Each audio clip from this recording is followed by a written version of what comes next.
Hello, world! I'm Chris Pirillo, and I'm still not a father. You're watching another live edition of the LockerGnome Daily Report, or TLDR for short, your daily dose of geek news, product views, and answers that you can use. Like an answer to the question, Chris, why aren't you a father yet?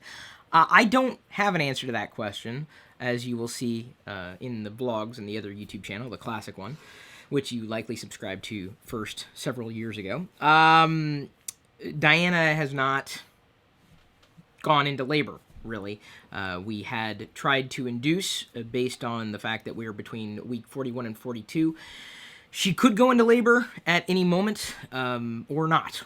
And we had scheduled an appointment to go in for completing the inducing process last night, and we're continuously pushed back, including today.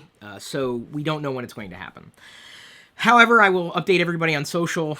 This is one of the reasons, when things do start happening again, this is one of the reasons it's been very difficult for me to do scheduled videos this week, or the things that I've promised to be able to do, and I appreciate your patience throughout this entire process, because believe you me, we are on edge. We are chomping at the bit to just move on, and we're ready. We're about as ready as it gets. So thank you, everybody, for your patience. I wanted to do other videos this week, but again, I haven't had a chance to even do that. If you're looking for an answer to the question, Chris, did you order an iPhone 6? The answer is no. I wanted to. I want an iPhone 6 or a 6 Plus. I want one. I have to do it a special way or a certain way, and I was just it's been so crazy. It's honestly, the iPhone is like at the bottom of the list of things that are interesting to me right now. I'm just going to be flat out honest with you, and that's not to take away if you're excited about it. If you're getting one, great. If you got two, feel free to send one to me, because I didn't get one. Which means that I don't think I'll be doing, unless something changes between now and then, I don't think I'll be doing any kind of live unboxings of the iPhone on launch day, because I just don't have one. I don't have one. I didn't get one, and probably will not be getting one shipped anytime soon. So it's a little disappointing, but again, kind of, it's in perspective, new baby, new iPhone. Well, in my case, I would say, and that's not to be confused with a phone case, in my case, I would say I'm more excited about the baby, and so the iPhone has just not been, I don't know, I think that's really, it's tempered my excitement for something that I usually look forward to every year. And I'm looking forward to it, but it's just, kind of disappointed that I couldn't make things happen the way I've had to. Seriously, this is, my whole life is just thrown up in the air. I haven't been able to schedule anything, or any kind of scheduling that I had done. I had to kind of, there's been upheaval, and wait.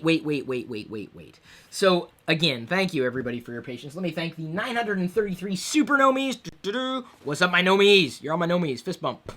There you go. There you go. There's your animated GIF of the day. Someone make an animated GIF. Ready? I just fist bumped the internet. September 12th, 2014 could very well be Baby Pirillo's birthday. We don't know.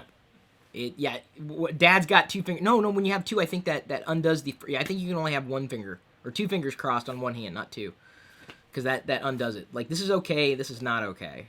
Like, just one. So everyone, cross your eyes, cross your legs, cross your fingers, whatever you got to cross to help make that happen. I'd be happy to move on and live with life. So, move along with life is what I was trying to say there, because I just feel like I'm on hold. I feel like, this is what I feel like, honestly. Everyone's like hitting refresh on the website for, the Apple website. Apple store is down. If someone was crafty enough, they should register as babypirillobornyet.com or something like that. And like the Pirillo store is currently down. Refresh.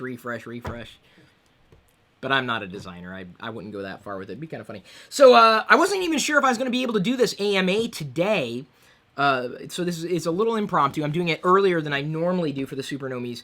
And I apologize for that. But again, I was like, I don't know if and when the hospital is going to call us back again today, as you will likely see play out in the vlog here that'll be uploaded, I think, in another couple of days. So I've got a few of the Super Nomies asking questions here, and I've also got the live stream running, so feel free, if you're watching the live stream, to ask questions. Heather Nielsen. Hey, Heather. Repost from the DNS13 Facebook thread. Do you use Dragon Dictate for Mac? If so, I'd like to hear your thoughts on the software. Consider this an AMA question if you have the energy to do one this Friday.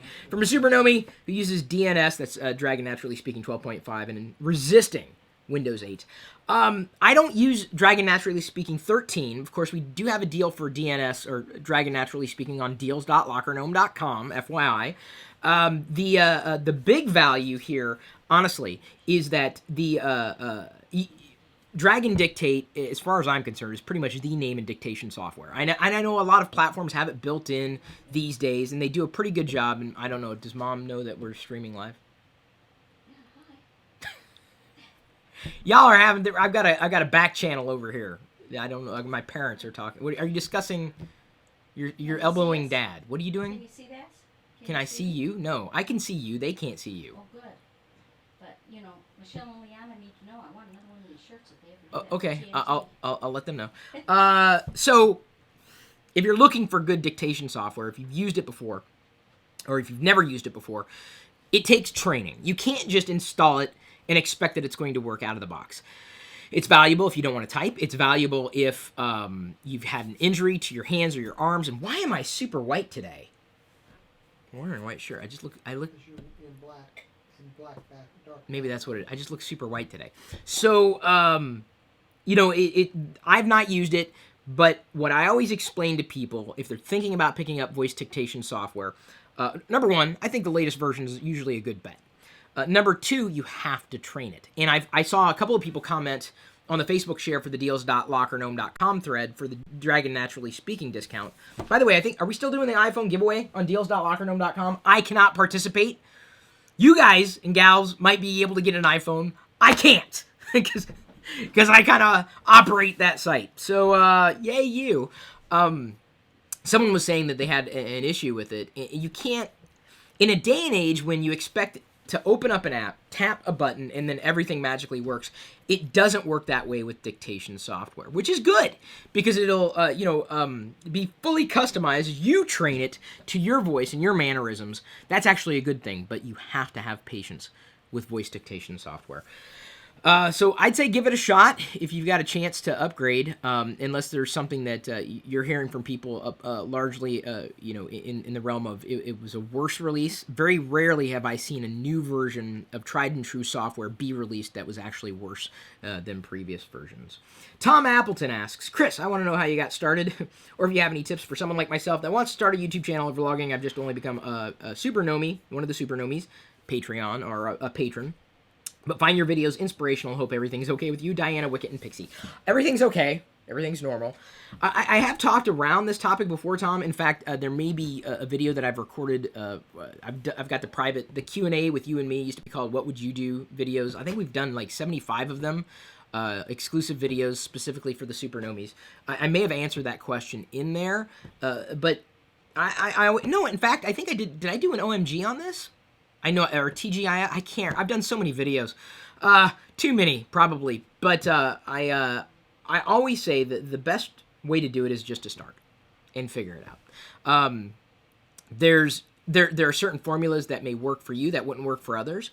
And, ultimately, you've got to do what you can do best and potentially surround yourself with other people who can do what they do well, so that you can do what you do well even better. If that makes sense. If you want to, grow the team. I've taken the approach where I do want to have a team. There's some people who want to be individuals, and that's fine. No problem with that. It's just that I found that in terms of what I'm able to do and what I can do, I just find myself better supported with a team of people around me. I mean, like with any project I do, I'd rather have a group of people around me, not just community, great community, but supporting cast members, so to speak, as Disney would call them. But that's where I sit. That's where I am. Largely because there are certain things that I can't do for this community that I know the community wants. The community wants more hardware. The community wants more, reviews. More stuff that I just can't do because it's not something that interests me or something that I'm able to do because for example, I mean, I know there are channels out there who do gadget stuff every day. It's not me. It never has been. I can't. I look at a new device and I go, wow, it's a new device, but then I'm ready to move on with life. I don't look at everything that comes out, as something that's super transformative, and I don't get excited over every single new gadget that's released. It's just, that wasn't me. It isn't me. This is more me. I'm more talky. I like talking through things. I like talking about, news and events and perspectives and sharing opinions. But that's me. Everybody's different. So that's what I'm saying. You just do it. Be yourself. Just try. And if it's not working for you, as your heart changes, you change too. I've talked to so many people that you would never imagine would want to change what they're doing who are ready to change. You know, this is the problem sometimes with entities like YouTube, or when you put your personality out there. You may have latched on to me or found me because of my review on the iPhone 3GS. But I'm not just interested in that. I've got a lot of interests. I don't want to just talk about technology. It's just my life is broader than that. I have a lot more stuff that I'm interested in. And the problem is when you get typecast, you can get easily typecast on YouTube, where people just see you as a part of this little, this is where you exist. You only exist in this little frame, but there's so much more that someone might want to do as someone who produces videos in a somewhat informative fashion, which is typically what I've done in the past. Not as well as some, maybe better than others. But ultimately, you've got to find your own path, Tom, and just keep trying, and don't be afraid to change. Even if other people don't want you to change, you can't help but change. Every 7 years or so, you're just going to feel a need to move on and try something else, or because your passions have changed, your interests have changed. I'm on the cusp, honestly, and I've said this before. I feel like I've had 3 lifetimes. Well, 2 lifetimes to this point. I'm about to start my 3rd. I'm about to, take on a new role in my life. And if you don't think that's going to impact everything I do, well, I'm not saying you, Tom, but in general, I would throw this back to anybody. I'm like, what, you didn't think becoming a father was going to change me? Like, wow. I mean, it's probably one of the more dramatic changes that I've had in my life for, again, I feel like I'm going through my 3rd life cycle. I hope to be able to make it through 5 life cycles, but I'm beginning my 3rd, so I'm about halfway through. Yay. David Ryan says, I've always been, that's right, I talked about dying. Right there. I've always been fascinated with your office. Thank you. I'm trying to call it my workshop now, after my grandfather had a workshop. His was definitely a lot more hands-on than mine, I think, though, because he constructed things, and he built things, and he fixed things. He was a tinkerer. With all the geek toys and displays, it reminds me of Captain Kangaroo's treasure house. Yeah, I'm old. That's okay, David. I'm with you. I am not wearing my green jeans, though. I don't have green jeans. My question... So that was a Captain Kangaroo reference. My question is about those cool Tix clocks. Are they connected or just placed side by side? They are connected, and in fact, if we make it to this point, I'll reset them because, and I've told this story a few times before, but it bears repeating because I get this question on a regular basis. I bought this desk when I really started to kickstart the YouTube channel. And some of the earlier, I think it was called Call for Help Reboot. I still want to reboot Call for Help. I'm driving for it, and I don't know what it's going to take to reboot Call for Help. I'm looking for a game plan to do it. I really, really, truly am, and the Super Nomies are going to help make it possible. I'm trying to make it happen. I really want to reboot Call for Help, but it's just going to take a lot to do. And I mean, a lot of resources. And I just haven't, I guess I don't have enough support from people in that sense. I think people would want Call for Help to be rebooted, but to do it the same way, I have in my head what I think it's going to take. So, and maybe I just need to refine that and put the pitch on the Patreon page. So I had this desk, back to your question, and I had the hutch, and I had some stuff coming in from ThinkGeek. ThinkGeek doesn't, I mean, they return my emails, but I'm just like another customer to them at this point. I mean, early on, I was like really helpful in doing some videos around their stuff and help them sell a few products, but unfortunately, they get big and they forget about you. So I got a Tix clock as something from ThinkGeek, and I think it was that one right there, the one on the very end. And I had the hutch, and I'm like, I hate paper. I hate paper. Hate paperwork. And so I was like, well, I'm not going to stick paper in there. What am I going to put up there? And I got the Tix clock. I'm like, oh, it'll fit right there in the cubby hole. And so I put it in the cubby hole. I'm like, dude, that is perfect. So I was like, all right, 1, 2, 3, 4, 5, 6. So then I ended up buying 5 others and had to drill a hole through the back of, because there weren't, I mean, each one is kind of self-contained. I drilled a hole through the back of each one, or the back of, I guess this is like a particle board on the back. Very, very thin, and then strung them together and then have them connected to a single power strip. So effectively, they're not all tied together. They're independent. I replaced a capacitor in this one, probably the deepest electronic work that I've ever done in my entire life, and that works just fine. It was either a capacitor or a resistor. I was just like, okay, this looks like it needs to be replaced. I replaced it and it worked, and it's worked for years. So apparently, I did the right thing. Nothing's on fire. So I have them connected. They basically reset themselves at 12:34. You can individually, you can change the time on each one independently, and they're all off time, but they're on the same power strip. So effectively, when you cycle the power, they'll each go to 1, 2, 3, 4. So I'll try to make it even. I started this about noon. We're about halfway through the broadcast. I'll reset it, and you'll see them go 1, 2, 3, 4 across the board, and then eventually they'll fall out of sync again. Actually, they're not doing too bad. Actually, they're closer to in sync than I thought. Okay. Oh, I did have to power cycle at some point. That time is not right though. Ultimately, to get the right time, you have to reset it at 12:34, and then everything's in sync. So there you go. They're not all connected. They're just placed side by side. Murray Moore asks, "How do I explain to my boss why I'm tired at work this week because I'm checking throughout the night for news of baby Pirillo?" Marie, I am so sorry. But trust me, we're all, like, every day, it's a blessing. It's a blessing and a curse because we've had extra nights of sleep, and I'm valuing and I'm treasuring that, knowing full well that all that's going to go bye-bye soon. Yay. So trust me, I'm going to begin to have sleepless nights, and these TLDRs are going to be that much more interesting. Because I'm going to be like, hey, everybody. And I'm fall asleep in the middle of a live broadcast. You watch it happen. I'm serious. I know one of these days I'm going to be so punch drunk from being so tired that that's going to happen. Jason Resnick also remembers Captain Kangaroo. I loved Captain Kangaroo. That was a wonderful show. I think I liked Captain Kangaroo probably more than Mr. Rogers, though He was Clarabelle the Clown. From Bozo? No, from Howdy Doody. Oh, Howdy Doody. See, I never... remember someone told me that. I never... The guy that played Captain Kangaroo. Bob? Oh, God, what was his name? He was Clarabelle. No, Clarabelle? I don't know, Dad. I wasn't alive then. I think so. No one was, really. I think you're the only one who remembers that. Thanks. So that puts me closer to the death than... yeah, probably. Well, we'll see about that. I have an autographed picture from Mr. McFeely. He was Mr. Rogers, of course, not Captain Kangaroo. Jason Berry says, I think you should paint Diana's belly like the Death Star before baby Pirillo enters the world. I would love to do that, but Diana's kind of sensitive about her belly. Jason also says, I think I'd be a bit more excited about my child's birth than a piece of tech. It's like you always say, tech doesn't hold long-term value. That's one of the reasons why the baby's name will not be named after anything technology-related. Some people joke, oh, so you're going to name it iPhone? That would be a really dumb name. You're going to name it Android? No, that'd be a really dumb name. For a person. Not to slag anybody who decided to name their baby that. Or if your name's that.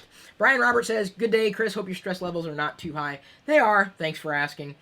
Chris Nerantsness says, just saw Chris's tweet because I mentioned, hey, I'm going to have to do this early today, just hopefully before the hospital calls. So I'm glad you're here to be able to watch this live AMA. Let me flip over to... Oh, I forgot.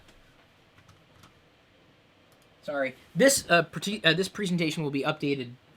or for the supernomies who need or get credit here, will be updated within a couple of days because part of your pledges that go, it's not just for me. Some of these pledges go to support the people who do help. Kat is someone who's been an administrative assistant of mine for a number of years, helps make sure things run as smoothly as they do, and she's the one who helps facilitate this particular the credits here. So your pledges support me basically helping people pay their own bills, so thank you for that. Clarabelle the Clown was the mute partner of Howdy Doody. 3 actors played Clarabelle. There we go. Bob Keeshan, Captain Kangaroo. I knew Bob. I knew the first name was Bob. Bob, that's a good name, Bob. All right, going to the open Facebook AMA, because I posted it there as well, knowing that not every one of the supernomies would be able to pick up on the fact that I was going early today. But I couldn't couldn't control the time. I didn't want to schedule in the afternoon, then have to drop it. I'd rather get it done early and to at least have done something. I'm also going to try to do a Q&A with you and me, my take on the Apple Watch. I've got some thoughts on it that I want to do in a separate video. I'll be doing that today. That'll be something exclusive for the Super Nomies as well. Mason Mintzberg from the Facebook thread asks, Samsung Galaxy S5 or 6 Plus? That is a fantastic question. You're probably better off comparing the Note 4 to the 6 Plus, and you can look at it by way of specs, and there's nothing wrong with that, because honestly, the 6 Plus I think would compare very favorably to the Galaxy Note 4. As someone who's used the Galaxy Note 4 on a regular basis, one of the better Android experiences that I've had right here. I'm sorry, this is the Note 3, not the Note 4. Did a review on it a long time ago. I had some issues initially because of some apps with my battery life, but battery life on this thing is rock solid. Really good screen, great experience for digesting media, as I pointed out in my separate review. And what it boils down to at that point, once you look beyond specs, once you look beyond features, because eventually they're going to reach parity. Phones usually don't sell on features. You've got to look for a comprehensive experience, and it's going to be very challenging because they're so close to one another in terms of what you're going to get from it, what you need. I don't know. Here's the thing. I don't know if the value of the iPhone 6 or the 6 Plus is going to be seen for another year.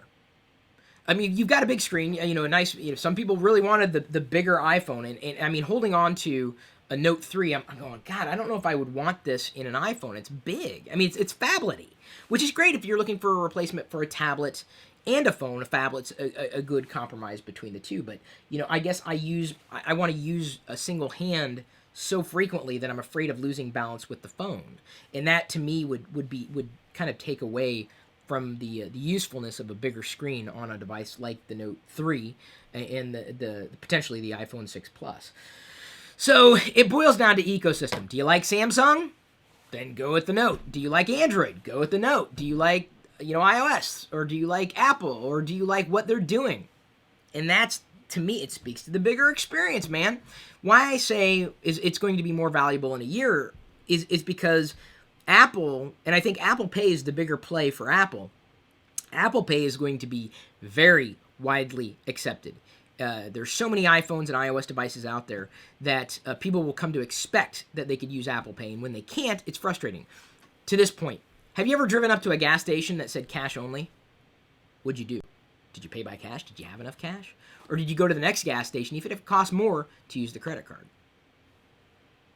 It's a matter of convenience. And a year down the line, to walk into a vendor that did not accept the Touch ID system, the tokenization, which is really, honestly, the first that I know of, the first in the world, potentially, I know in the U.S., use of tokenization, a secure transmission for a credit purchase between, a customer and a vendor or a merchant, instead of sliding a credit card, to be able to authenticate with a fingerprint or a print of some kind, your nose print.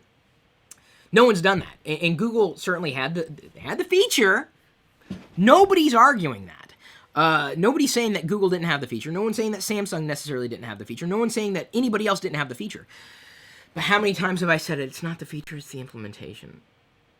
There's so many things that are in question, right? You have to have the vendor support. You have to have the bank support. You have to have the credit, company support. You have to have all the support beyond the actual device, beyond the actual one company or another. So that, to me, is going to potentially be a big factor in what's going to drive your device purchase. If it's easier for you to use something else, or if it's more convenient for you to use one product or platform over another, you've got to keep that in mind.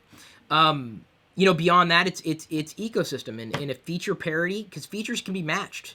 Then it boils down to, what do you find nicer to use? Do you live inside the world of Google? Fine. Well, you may be better off with Android. It's a very difficult question to answer. Very, very, very difficult. But like I said, I would take a look at the big picture. Don't just concentrate on the device itself. Look at the bigger picture, because you've got a lot of companies at play. The thing to keep in mind when I said, do you use a lot of Google, is that Google releases products for iOS. Apple doesn't release products for Google or for Android. because they don't have to. Google's that horizontal player, they're a software player. They don't really deal in devices or consumer experiences in general.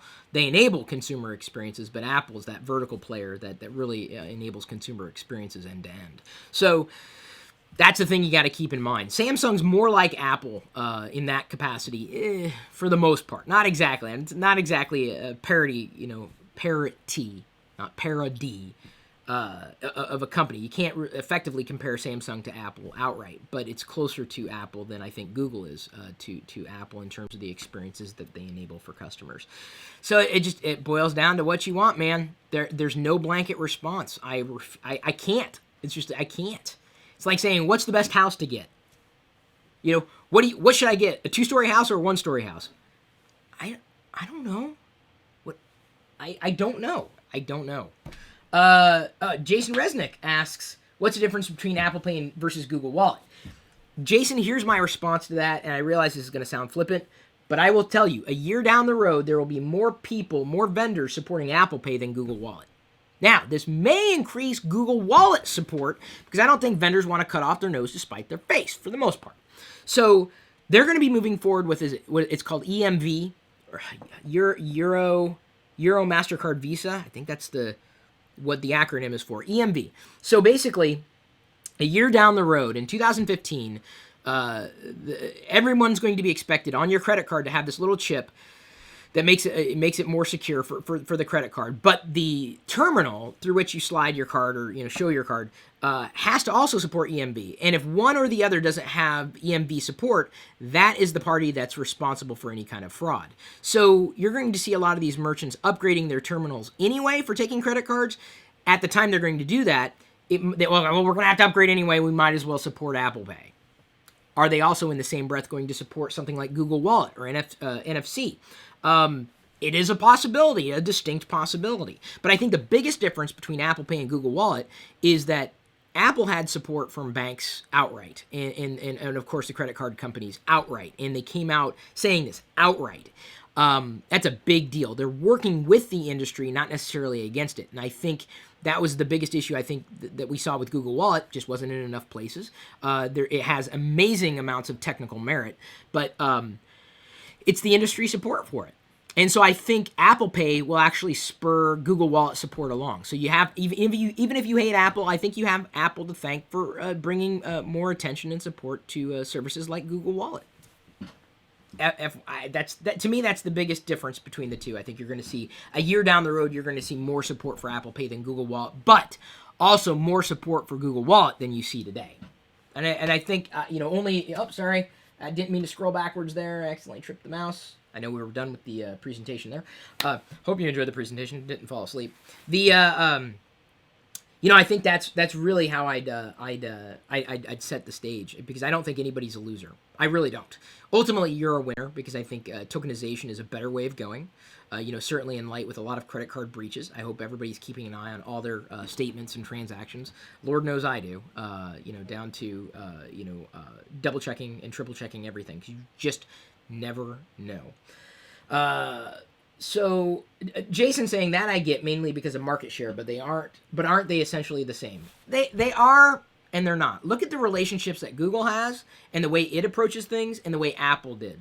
And one of the reasons the financial institutions have been so accepting of Apple, number one, they know they've got a more affluent base of users who aren't afraid to spend money. It's a great audience to have if you're in the financial industry.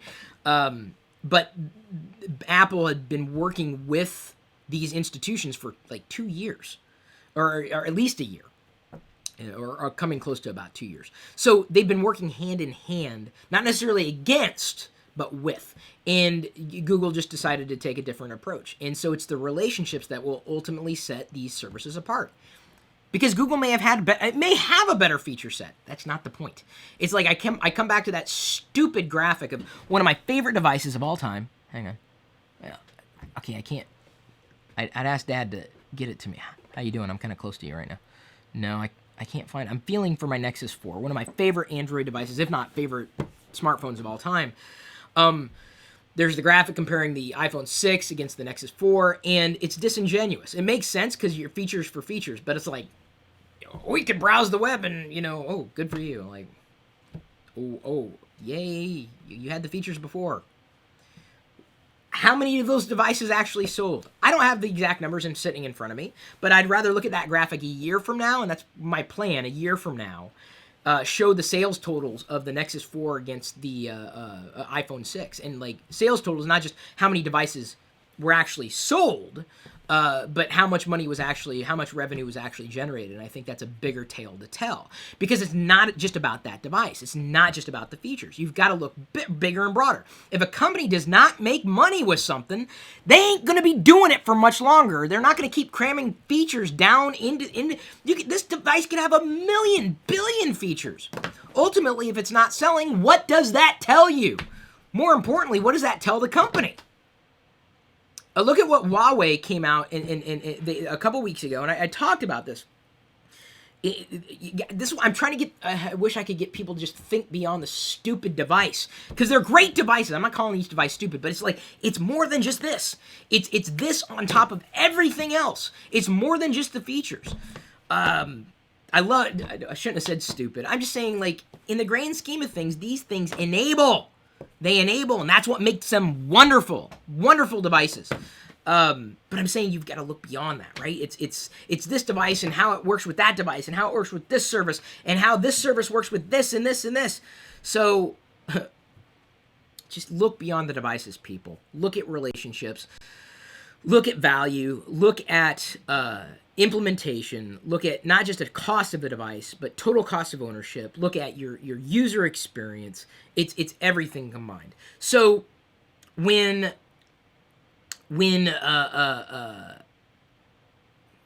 Huawei came out and said, we're not going to produce any more Windows phones, that's not speaking against the technical merit of what Microsoft is currently calling Windows Phone. Next week it may just be called Phone by Microsoft. Who knows? Or some other horrific name. I wish they'd come up with. Microsoft had some pretty cool names in the past. Windows Phone was not one of them.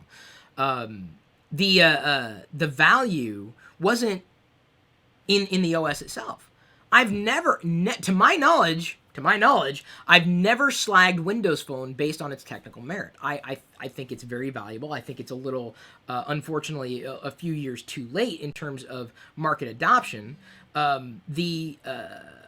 The idea behind, sorry, I'm getting a text from Diana. Apparently we have an update. She's not going in right now, but it may still happen today, FYI. Stay tuned. Stay glued. It's 12:33. Hang on. I'm gonna do this for you here. I'm gonna reset the ticks clocks. At 12:34 is usually when I prefer to do it, but we're close enough. I basically just toggle the power switch. They're off, right? Yep. Okay, now they should be back on. You'll see TIX, and then 1, 2, 3, 4. So it's 12:34. 1, 2, 3, 4. That's how you read the clock. They're not going to. Huawei is not going to produce any more Windows phones, Windows devices, because they weren't selling. Why would they? Even if it was here's the thing. This is what it doesn't frustrate me, but I just want to talk beyond the device for just a moment, people. Can we just look beyond that? Because that's the problem. Let's just say, for argument's sake, empirically, let's just say Microsoft's idea of a smartphone platform was the best. What if it ran the most efficiently? What if it had the most awesome features? What if it had, for argument's sake, some of the best cameras? What if, the Lumia series, and you can go all the way back with Nokia, which is another brand that unfortunately is dying. Microsoft's killing it off. I mentioned it yesterday. Technically speaking, it has merit. Let's just say it's the best. Does that mean it's going to sell? No. Now, does that mean that Microsoft's marketing sucks in comparison? No, not necessarily. It's just that people are accustomed to using their Android device at this point, or using their iOS device at this point on a mobile basis. Difficult to get people to move on unless they've experienced pain. Pain is a great motivator. And it's one of the reasons why a lot of people have pushed away from Windows altogether. Almost wholesale in some cases. That's not speaking to the value of Windows. It's speaking to where the user experience is and how users feel about the technology that they're using. And unfortunately, Windows, it's got a bad rap. Bad rep. You want a bad rap? I'm a bad rapper. And I don't mean bad in terms of good. So, it's not speaking to the value of a platform inherently. It's not speaking to the value of a feature inherently. You've got to you got to look beyond just one thing usually. Or it may just be that one other thing that pushes you away. I always talk about three things that happen. I'm not going to mention it again because I've beaten that dead horse. But three things that usually have to happen in various succession for me to consider a change. And pain is a good part of it. Pain is a very healthy part of it. But imagine if, you might be able to get a fingerprint reader on this smartphone or this tablet, but does it work the same as Touch ID? Does it have the same level of support? Mobile payments is going to be huge. So the least amount of friction that you get, when it comes to buying things using something that is inherently more secure, when it comes to technology, how secure are you, really? You're going to find yourself looking to something that makes your life easier. And if not, what are you doing? Do you really want to make your life more difficult? Hey, knock yourself out. Me, personally, ain't nobody got time for that. Not me. I just want something to work, and I want it to work better, and I want it to be easier than what I had before. So if I see something, a feature in another experience that suddenly now I can take an experience that was very, very painful for me. Let's use it's a broad term, painful for me, and suddenly it's easier. I'm like, oh, okay, now that's a value. Because imagine if you save 5 minutes of your life every day. That adds up. I'm always looking to save time. Because you can make money. You can make more money. You can make less money. You can make your money back. You can't make time back. Time is very, very valuable. And so the less I have to mess with something to just have a good experience, the happier I am. Bad experiences really weigh me down. So I always look for better experiences in general. And that usually isn't contingent upon one feature or another. I also try to look beyond gimmicks. And this is one of my, I realize I'm kind of going a little long here. But this is one of the things that struck me about the Apple Watch. And I kind of want to reserve this for a separate video because I think it deserves a separate video. So I'm gonna go ahead and wind down at this point. I think I've talked enough. Okay, I'll answer a couple other questions from the thread just for kicks. Eric Carter, when is baby Pirillo arriving? Lol. Yes, lol is exactly when baby Pirillo is arriving. Alan Austin, would you like more kids in the future? Hey, can we get through one? Honestly, I think it'd be fine with one. Luke Andrews asks, tech or bacon? Bacon. Enrique Eric Hernandez asks, Chinese food or Mexican food? I'll choose homemade Mexican. Personally, I'll choose Chinese food if it's dim sum. I don't know. I don't really have. Food is food. I don't care what culture you're from. But I don't have a preference. If you were to ask me right now, I'd say yeah. I love Diana's family to make homemade Mexican food. Hang on. Nothing. No, there's some other good questions here, but I'd be on here for another 4 hours that nobody would watch. Okay, we'll end with this one. Craig Hams asks, are you learning Spanish from Diana? I'm not. I pick it up, and it's kind of nice to have her speaking more Spanish. But I had enough of a basis of Spanish. It took 3.5 years in high school after taking a year of Latin. I can read it. I can speak it. I can speak through it, usually in very disjointed. I speak Spanish. Well, Diana's father speaks English better than I speak Spanish. And so I pick it up, and I get little words here and there, and, will continually expand my vocabulary. It's still a bit of a challenge, but every once in a while I'll pick up keywords, and Diana will always be surprised. How'd you know? I said, well, because you said tomate. That's tomato. I know that. I can figure out in context what's going on.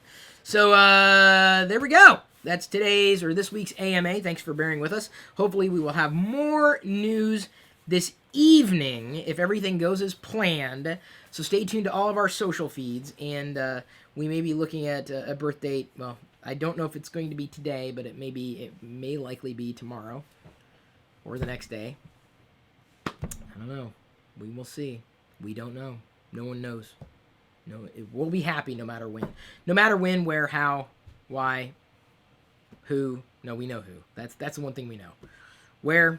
Still don't know then either. Thank you, everybody, for all your support. I'm going to go ahead and record that separate video. My thoughts, not having used one, my initial thoughts about the Apple Watch, the ecosystem, why Apple did what it's doing, or is doing what it's doing, and that's going to be today's Q&A with you and me. If you want my thoughts on the Apple Watch, you'll have to watch that video, not to be confused with the Apple Watch. So,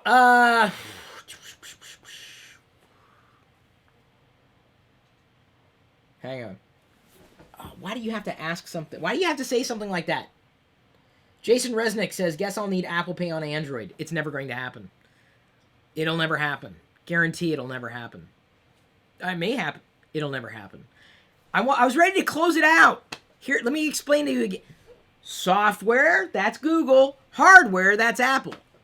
Apple makes money here. They don't make money here. Apple has no want, need, or desire to exist anywhere else unless it needs to.